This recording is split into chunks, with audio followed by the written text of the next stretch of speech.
If you love to travel, you are going to need a travel agent. And if you want the best travel agent, you are going to need Boolies Travel. Boolies Travel can help you with any kind of holiday wherever you want to go in the world, taking care of every last detail. From package holidays through to fully customized itineraries where you are completely in control of where you go and what you do. And the best part, there are no charges whatsoever. Rated excellent on Trustpilot. Start your next adventure right now by going to booliestravel.com. Hello and welcome back to part 2 of the Jason Boole Travel Podcast, where we're going to pick up right where we left off with Natalie. And I just thought, oh my God. And I watched as we left the police and the accident into the darkness, and I just didn't know what to call. I didn't know whether to stop him and get out. And I was still trying to process it. And he was talking and he was driving and he was swerving all over the road. And I thought, oh my God, we've just become even more unsafe. Like we're not safe yet. My son hadn't clicked, and my daughter realised there was something not okay with this guy. She texted me, what's wrong with the driver? And I was like, don't worry, it's fine, it's fine. And I saw a sign, services 10 kilometres. And I now know that is the only services for 5-hour stretch drive on this road, the only services. And I saw it. And I prayed to a God I didn't even know I believed in. And I was like, please let us get 10 kilometres without crashing. Please let us get there. I said to the driver, who was quite difficult to communicate because I think he was high, and I said, can we stop? Can we freshen up in the services? And he's like, yes, I'll get you there. I texted my daughter and I said, once we stop, get every case out. Keep Jaden awake. Don't let him fall asleep. We're not staying in this car. And it's funny because I felt afraid to confront the driver and ask him if he was okay. I felt very vulnerable, very exposed. I felt like I had to do this lie of, oh, we need the toilet. Can we stop in the services? I didn't want to say, we're getting out. I felt really frightened. So we stopped. We got the cases out, and I lied to him and I said, my friend's come here. She's meeting me here. We're gonna stay. And he was worried then that I was gonna take the money. I was like, keep the money, like that he'd been paid to take us to a hotel. So we went into the services. It's still dark. This must have been about maybe 4 a.m. in the morning. Hardly anyone's there. Everybody that is there looks at us like we've all got 3 heads on our shoulders, because we're these women, this woman and 2 kids just walking in with all our luggage, crying, exhausted, just really kind of on high alert. But we sat there. There was one counter open. One woman was working behind it. We sat in front of her, and I just phoned every single company. And finally, someone picked up. And he said that we will get to you in about an hour and a half. Stay tight. And it was about 2.5 hours. And he came, and then he drove us to our hotel, which by this point, everyone at our hotel knew, because I was trying to call the hotel to see if they had a driver to send. Uh-huh. And then finally we made it to our first point of our travel. Wow. Yeah. It sounds incredible. It does. And that's just like a whole catalogue of events going wrong, isn't it? Yeah. So what do you think all of that happened? I mean, what was the... Yeah, I mean, how could you have done things differently, I guess? I think understanding the distance of the travel, to have had someone explain it to me. And I know it sounds obvious. You book somewhere, you see what airport you're going to, you know where you're going. And I just didn't Google Maps it. I didn't know how far of that journey was. I think if I had somebody to say, you're going to be landing early hours in the morning, just stay a night by the hotel, just get a 10-minute cab somewhere, go again in the morning because it's another 5-hour journey. If I'd had somebody tell me how wild the roads were, like it is insane. You are in small villages and there are buses overtaking vans and lorries and constant honking on the horn. My nervous system was shocked after it, and we just took it everywhere, and it was an ongoing joke. Because even if we had to do a 2-3 hour trek to the next village, we got in a tuk-tuk. We were like Mario Kart, just like driving around, just like expecting to see a massive banana skid peel or something. Like, it was insane, just the busyness of it. And I know I haven't traveled throughout much of Asia at all. Seeing that level of craziness, I think I would probably got a driver. And I know clients of mine have gone to Sri Lanka, and from my advice, they did it through a company like yours, and they actually had a driver for their full holiday that safely took them everywhere. And I would have definitely done that if I'd known, if I'd realised. Yeah, I mean, it's interesting. You say you didn't look at Google Maps, but Google Maps will give an idea that you're in a jungle, I guess, but it won't tell you what the roads are like. It won't tell you that there's no taxi companies anywhere nearby or nobody can come and get you. It won't tell you those details.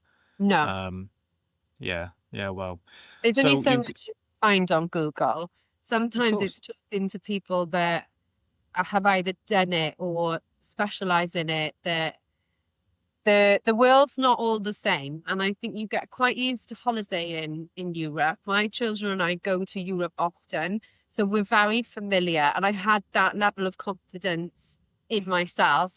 But actually, it was a very different situation and circumstance. The way the police reacted would have been very different if we were in Germany or if we were in France. Like, I think they would have reacted in the same way the UK, check the priority of the safety, get the children and the mum to somewhere safe. And but in Sri Lanka, it wasn't like that. They didn't conform to the rules that we have become accustomed to.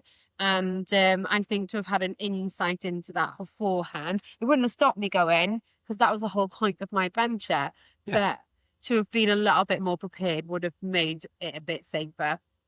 yeah, absolutely. Yeah, that local knowledge is what you're kind of missing, and how to just make that work and make it enjoyable. Yeah. Um, Or even a contact back in the UK. Like, my friend did a lot of legwork trying to call around people, but she hasn't got a contact.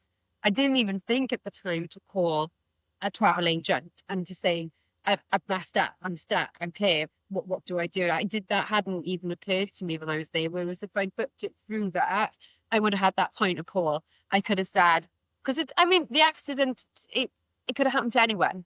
And we could have been in a legit taxi. We could have been on a bus and we could have broken down. Things happen in line. I don't think that was something because we did something wrong. It was just we weren't equipped to deal with it. mhm. Yeah, I think one of the key differences that we see is with our suppliers where we operate all over the world, so we can build the packages wherever you want to go. And we have key suppliers who are absolute specialists in those zones. Yeah. And they've learned over time who the reliable companies are. They've learned over time which transfers turn up, who you can trust on those things, how they handle problems, because you will get problems when you travel. You get problems in all walks of life, and it's how you respond to those problems that make all of the difference to people. Yeah. And I think when you use the reputable companies, then they've learnt those lessons over many years. They know who to trust. They know where to go to. Where if something did go wrong, it's just an easy fix. It just rolls on.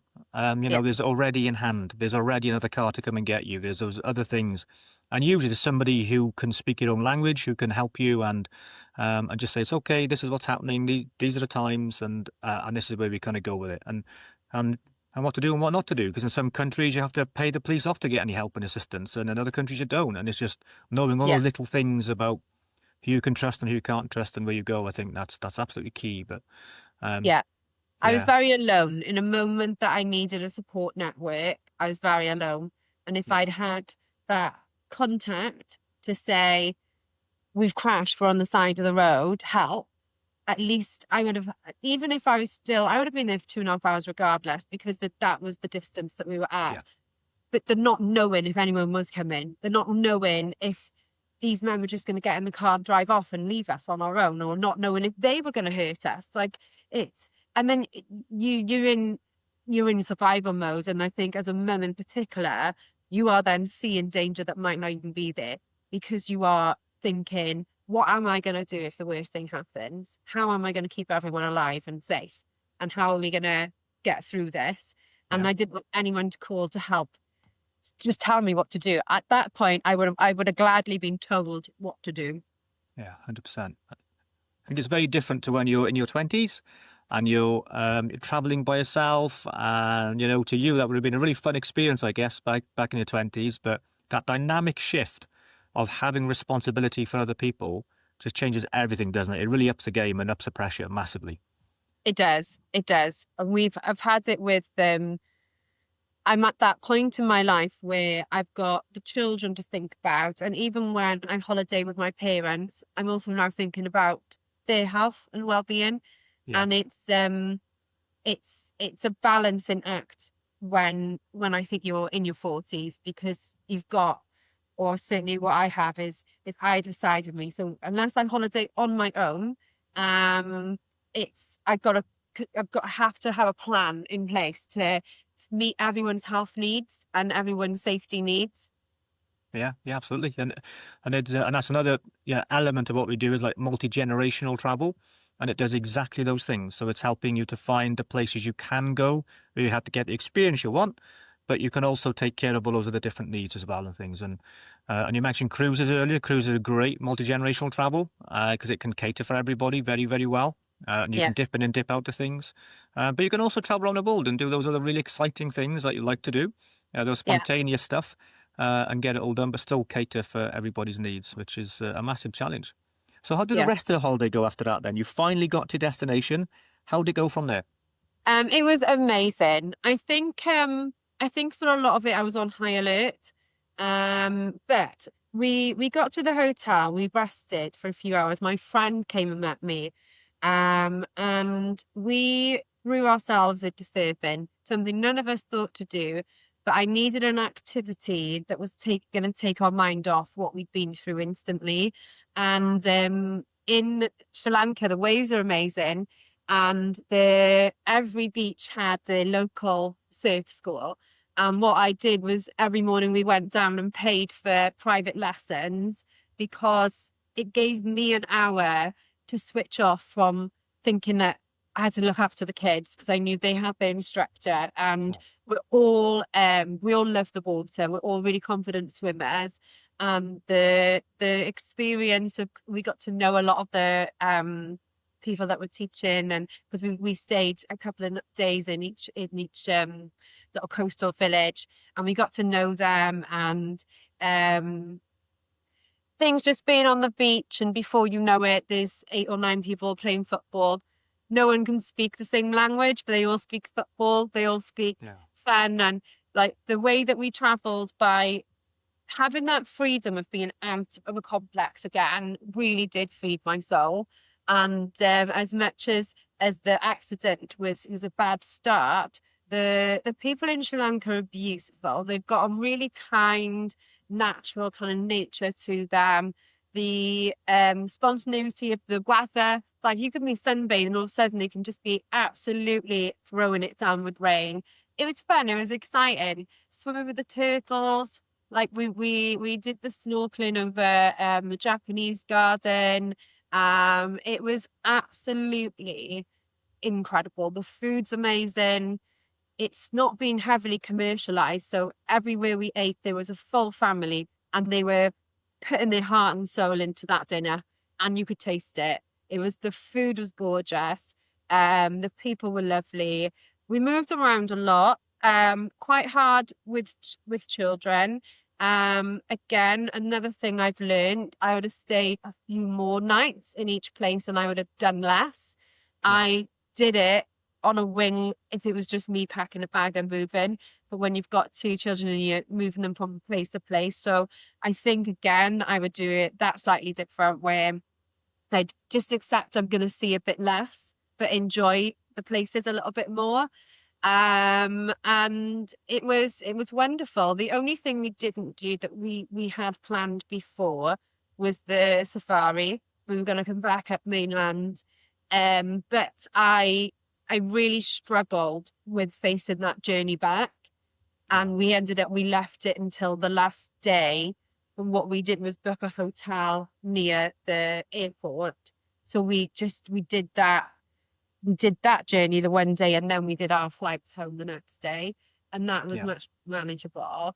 But I'm disappointed, because I think the safari would have been a great way to explore, but I just didn't feel safe. Like I said, we just got in a tuk-tuk to get everywhere, which feels like it's less safe. But the way the cars and the buses drive are so erratic, whereas the tuk-tuks, they don't overtake anyone. They're just bobbing along on the side. So I felt more safe in them than in the other transport. So that's the only part that we felt disappointed with. But what an incredible experience, and what an incredible place Sri Lanka is. How did you manage the trip back up through the jungle again then? Was it, did you go the same way you came back down, or was it a different route you took? Or? Yeah, so there is just this one road in and one road out. So we got a minibus as opposed to a car, because my friend also came back with us at that point. And it's weird because in Sri Lanka they kept the seat belts in loads of the cars. There's you, and we, this is again why we went with the tuk-tuks, because so many cars just have no seat belts in them.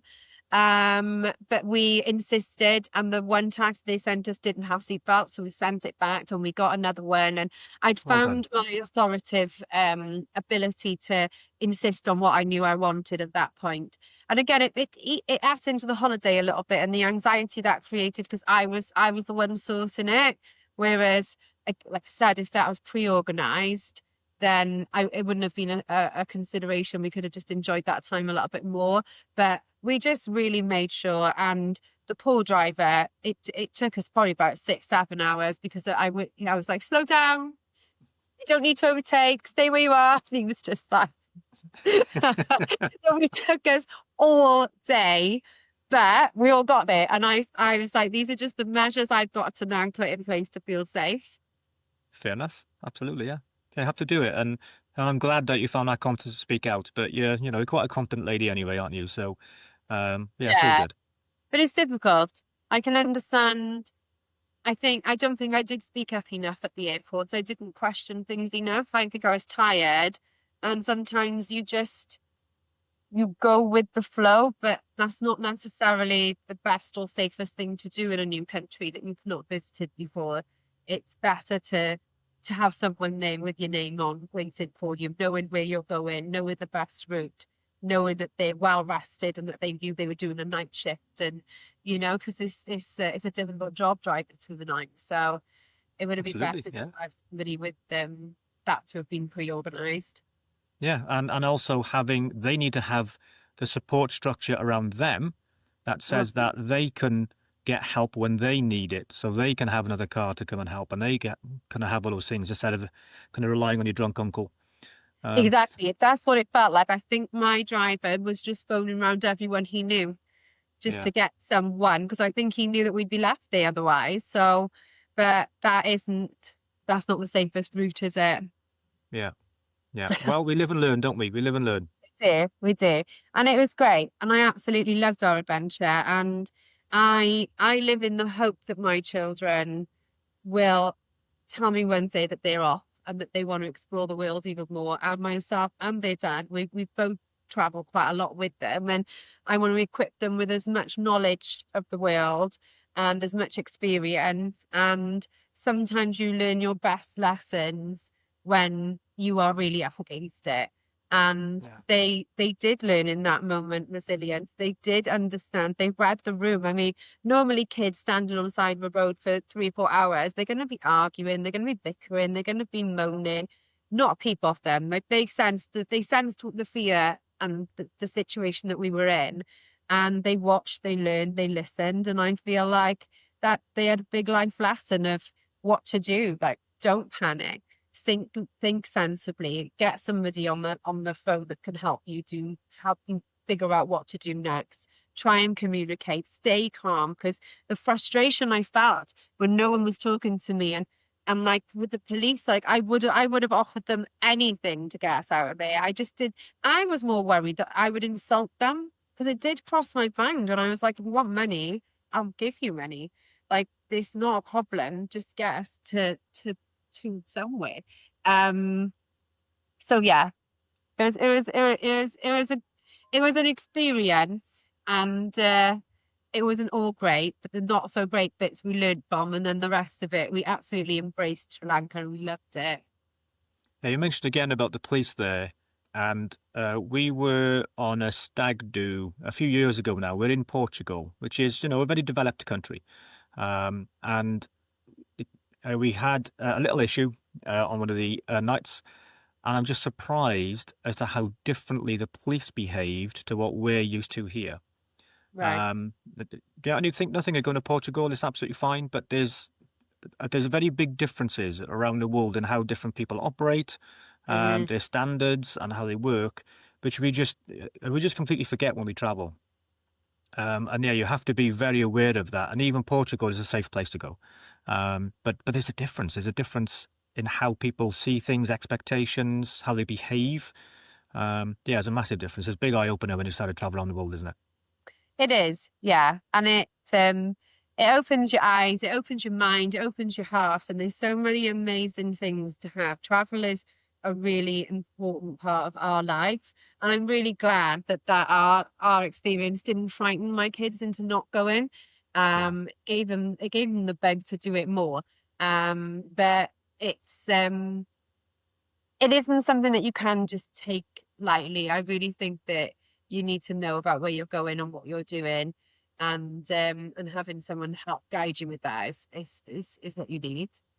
Yeah. So would that be your main advice to parents who are planning going away, doing a big trip? Yeah, do it. Go and see the world. Go outside of the normal, typical type of holidays, because it's amazing. And I think I bonded with Marley and Jay so much more than just you getting out, going to a kids club or doing, cool activities. We really spent quality time with each other. It was really lovely. So do it, but speak to somebody who's been before. Go to an agent and get some advice. Figure out what the challenges will be, because they won't stop you going.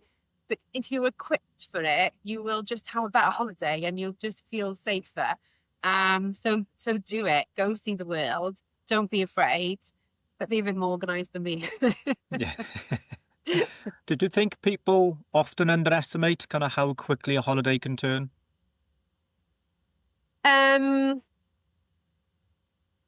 Until a situation presents itself, you're not going to think. Who goes on holiday and prepares for a crash?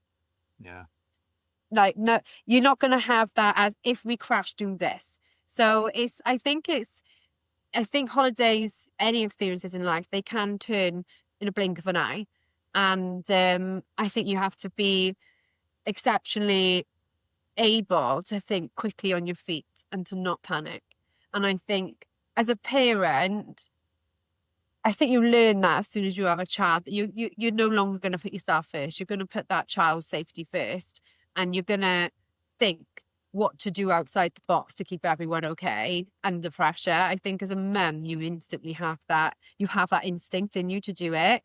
So yeah, I think holidays can take a turn for the worse, and without unexpectedly. Yeah, absolutely. So, what's on your travel plans next then? Have you been away since then, or are you putting it off, or have you got anything else coming up? Yeah, no, we have been. We did a cruise since, which was lovely. That was mostly Spain, and again, that was organised and coordinated. So didn't have to think about anything with that. It was lovely, easy 10-day cruise. That's where we went last year. I fly to Dubai end of January, and then I've got Switzerland booked. And then we're thinking about Thailand for this year's Okay. adventure, Yeah. which we're going to come in and have a chat with you about, because I haven't experienced, I've only ever stopped in Thailand when I lived in Australia for a day Yeah. or two. Haven't done it with children, and want to go and do that part of the world with the kids, and want to do it in the freedom of exploring and traveling, but want to make sure that we are safe when we go and Absolutely. prepared for things that might happen, or have that support there if bad things do come about. Yeah. Yeah, we have some incredible itineraries in Thailand, and some amazing experiences. They're just, yeah, they're out of this world. They're really, really good. They're ones I know you're going to love. When we start talking about it, I know you're going to love them. They're going to be fantastic. Yeah, it's definitely on our list. It's this way, I think, end of Easter time that I think we're going to head there then. Yeah. Okay, cool. Well, now is definitely the right time to start thinking about it, because we are right at the start of our peaks period. Did I tell you about peaks before when we were talking? Briefly. Yeah, so it's a time of year. It's just after Christmas up until February when we have the best offers on. We have the best availability, and it's when all the companies try and fill up the rest of the order book. So, so they put all the really strong offers on to kind of lead people. So, yeah, it's definitely the right time to start planning those big trips right now. 100%. Okay. Fab. So you've got a few other things that are kind of coming up, aren't you? Some of the plans that you're looking at doing. Do you want to talk about those? Yeah, with Rejuvenate. Yeah. Yeah, we've got a busy year ahead. Well, hopefully anyway. Like I said, we recently expanded in August. We moved to a bigger location. So we're constantly working on developing our service. And in the spring, we launched an academy, which is exciting. Oh, wow. So, yeah, so many people. We already run masterclasses for qualified practitioners so that we can make sure we've got a really high standard in Wales, and we lead that. So, but we're actually going to open up the academy to give qualifications to people who want to change their career and want to move into beauty and skincare. So hopefully that will be launched in early spring, and that's this year's challenge. So is there anybody or anywhere people can go right now to find out more about it, or is it not that stage yet? It's not quite at that stage, but all of our information's on our website, rejuvenateskinexperts.co.uk. Also, we keep things up to date with our social media. So if anyone is interested, they can register their details with us now, and then we can keep them up to date with everything that's going on. But what's the best social media to get you on? Probably Instagram, which it's at Rejuvenate Skin Experts, and that's on Instagram, Facebook, and TikTok. And that's when we like to keep everyone up to date with everything that's going on. And that's when we'll be talking more about the academy as well. But also just for anyone that wants to start their skin journey, wants some advice. We've got we recently invested in a AI skin scanner, which is incredible. So we now have our expert knowledge in seeing your skin issues and doing your plan, but we now have science to back it, and we've been doing loads of the AI scan consultations, and that's been really good fun. So yeah, we're here to help anyone if they've got any questions. Sounds fantastic. Really exciting times. Sounds brilliant. Yeah. Yes. Thank you. Great. Cool. Well, thank you for joining us today. I think it's a really important story that you tell. And I'm sure there's lots of other people out there had similar experiences. If you have, just drop some comments on the bottom of the podcast because we'd love to kind of find out about them. But it's important that people do know that you can experience the world, you can get around and see it all. But just that little bit of help and assistance, it goes a long, long way when you need it. So if you are planning any big trips, you want to get out and about and you want to go to Sri Lanka or anywhere else, then please just get in contact with us. You can get us on our website at bullytravel.com, any of our social media channels on Facebook or Instagram, which is Bullies Travel again. And just get in contact. You can email us at holidays@bulliestravel.com, and we'd love to help you plan a trip and take care of all those unexpected details and make sure you've got somebody by your side exactly when you need them.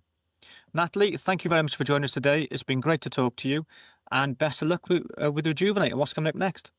Thank you. Thank you for having me. Cool. Bye now. Bye.